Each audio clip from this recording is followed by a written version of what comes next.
There was a time when KFC was untouchable. Completely, utterly untouchable. The #1 chicken chain in America. A brand so powerful, its founder's face became a global icon. A bucket so recognizable, it didn't need a single word of explanation. KFC has been knocked to 4th place in its own category. It's closing hundreds of locations.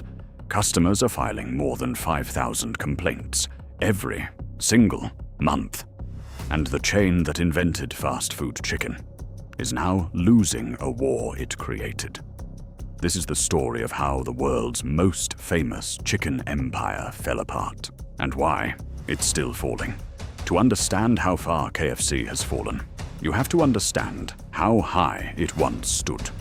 And it all starts with one of the most unlikely success stories in American business history. Harlan Sanders was 65 years old.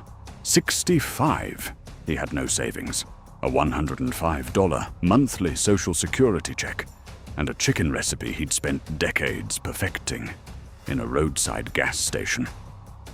By every measure, his time had passed. He'd already been rejected over 1,000 times. 1,000! But Sanders loaded his car, drove across the country, and pitched his chicken recipe to anyone who'd listen. He charged 4 cents per bird sold. That was the deal. 4 cents. In 1952, Pete Harmon of Salt Lake City became the first franchisee. And in the first year alone, sales at his restaurant tripled. 75% of that increase came directly from fried chicken. The concept was proven, and it spread fast, incredibly fast. By 1964, the chain had over 600 locations: Canada, the UK, Australia, Jamaica. KFC wasn't just dominating fast food. It was single-handedly creating an entirely new category, fast food chicken. They built the category from scratch. And then, Sanders sold it. In 1964, at age 73, overwhelmed by the pace of expansion, he sold Kentucky Fried Chicken to a group of investors for $2 million. $2 million. For a brand that would go on to be worth billions. Billions! The new owners went public in 1966.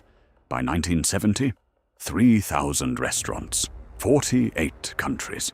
KFC was a machine. An unstoppable machine. The bucket had become as American as the flag it was served under. But here's the thing about empires. The seeds of decline are usually planted right at the peak. And for KFC, the moment Sanders signed those papers in 1964, that was when the first crack appeared. Silent, invisible. But there, the new owners wanted efficiency. Faster service, lower costs, so they changed the gravy recipe, simplified it to cut time. Sanders noticed immediately. He reportedly showed up unannounced at restaurants across the country, tasted the food, and called it, and I'm quoting him directly, "goddamned slop." He sued the company. They sued him back. The founder of KFC was at war with KFC, his own creation. Then KFC changed hands again in 1971, sold to Hublein, a liquor company with zero restaurant experience. Then to R.J. Reynolds, a tobacco conglomerate. Then to PepsiCo. The brand that Sanders had built around his personal obsession with quality was now being managed by people whose core business had absolutely nothing to do with chicken. Every single ownership change brought new management, new priorities, new strategies, and less institutional knowledge about what had made KFC special in the first place. The brand was being managed as an asset, not as a product, never as a product. Meanwhile, the chicken category KFC created was attracting hungry competition. Chick-fil-A, founded in 1967, was quietly building something different. Obsessive quality control, exceptional service, a franchise model where operators were deeply, personally invested in every single location. Popeyes arrived in 1972, and by the 2010s it had found its voice, bold Louisiana flavor, a rock-solid identity. And then, 2019, the chicken sandwich heard around the world, Popeyes launched a full-blown culture war. It sold out in 2 weeks. 2 weeks! It generated $300 million in free publicity. $300 million! And it showed the entire industry exactly what was possible. KFC wanted to respond with its own chicken sandwich, and it couldn't. Not immediately.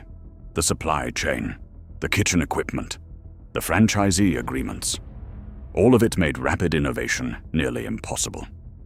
They finally launched a chicken sandwich in 2021, 2 full years later. 2 years, the moment had passed. And it wasn't just Popeyes, Raising Cane's, Wingstop, Dave's Hot Chicken, a brand barely 8 years old that sold for nearly $1 billion. Chick-fil-A pulling in more revenue per location than almost any chain on earth. A new generation of focused, obsessed chicken brands was eating KFC's lunch, literally eating it. Here's a number that tells the whole story.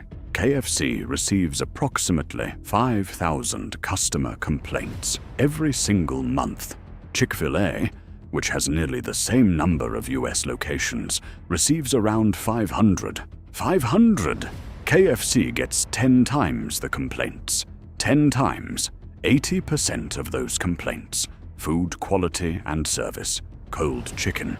Greasy, tough skin. Mashed potatoes that taste like paste. Gravy so thin it barely qualifies as gravy. Sound familiar? Because it's exactly what Colonel Sanders was screaming about in 1975, 50 years ago. And nobody listened. Nobody. And honestly, the inconsistency problem is arguably worse than flat-out bad quality.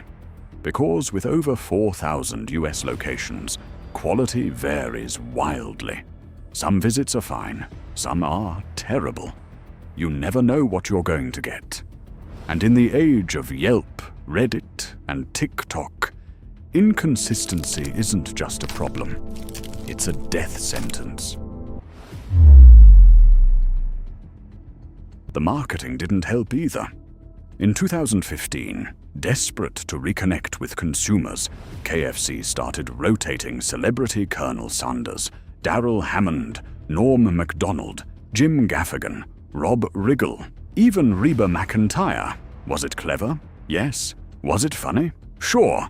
But did it completely confuse the brand? Absolutely. You cannot build emotional connection with a rotating mascot. You just can't. Meanwhile, the menu had become a maze. Too many options. Too much complexity. In a fast food world trending hard toward focused menus, Raising Cane's serves literally 4 things. 4. KFC was trying to be everything to everyone. That ultimately satisfied no one. By 2023, Popeyes had formally overtaken KFC as the number 2 chicken chain by market share. KFC, the brand that invented the category, was now number 3. Then number 4. Wingstop is projected to surpass them next. The chain that started it all is now fighting for relevance in a market it created. Let's talk numbers. In 2022, after 8 years of steady growth, KFC saw an 8% decline in average sales per unit. 8%. Then 2023, Popeyes overtakes them. 2024, same-store sales down 5% year over year, while the rest of the fast food industry was up. And 2025, down another 4%, still falling. Popeyes added over 100 locations last year. KFC closed over 100. The average KFC unit generates $1.35 million annually. Popeyes does $1.8 million. Same category, same customer base, a $450,000 per unit gap every single year. In Q1 2024, same-store sales dropped 7%. And the CEO, the actual CEO, publicly admitted, and I quote, The KFC brand in the US has been struggling. That's a CEO on an earnings call to shareholders about his own company's brand. Let that sink in. To their credit, KFC isn't sitting still. In 2025, they launched the Kentucky Fried Comeback campaign. New management, a new US president. They even moved headquarters from Louisville, KFC's spiritual home, all the way to Plano, Texas, consolidating with Yum's other operations. A big, symbolic move. They're also betting on an entirely new concept, a spin-off brand called Saucy. Gone is the classic red and white. Saucy uses a pink color scheme, a tenders-focused menu with 11 sauces, a completely different vibe. It's a full departure from everything KFC built its identity on, which tells you exactly how desperate the situation really is. Internationally, KFC is actually thriving. System-wide sales outside the US, up 7% in the first half of 2025. In China, one of the world's most competitive markets, KFC hasn't just survived, it's grown. The brand that's failing at home is flourishing everywhere else, which means the problem is specific. And specific problems, in theory, can be fixed. So, what actually happened to KFC? The honest answer: everything, slowly. Over 50 years, it was sold too many times to owners who cared more about margins than meals. It got complacent while the world moved faster around it. It built a franchise system so vast that quality control became nearly impossible. And it let the identity it inherited, the kernel, the bucket, the original recipe, become a costume instead of a commitment. The Colonel himself saw it coming. He spent the last 15 years of his life fighting the very company that bore his name, screaming that they were destroying everything he'd built. In courtrooms, in interviews, in actual restaurants where he would push the food off the counter in disgust. His own product, his own legacy. The question now is whether the Kentucky Fried Comeback is a genuine turning point, or just the latest in a 20-year string of turnaround attempts that haven't worked. They tried rebranding in 2015. Didn't work. The celebrity kernels didn't work. The chicken sandwich didn't work. None of it reversed the slide. None of it. Maybe the saucy concept works. Maybe the new leadership is genuinely different this time. Maybe KFC's international playbook, which is working, finally translates back home.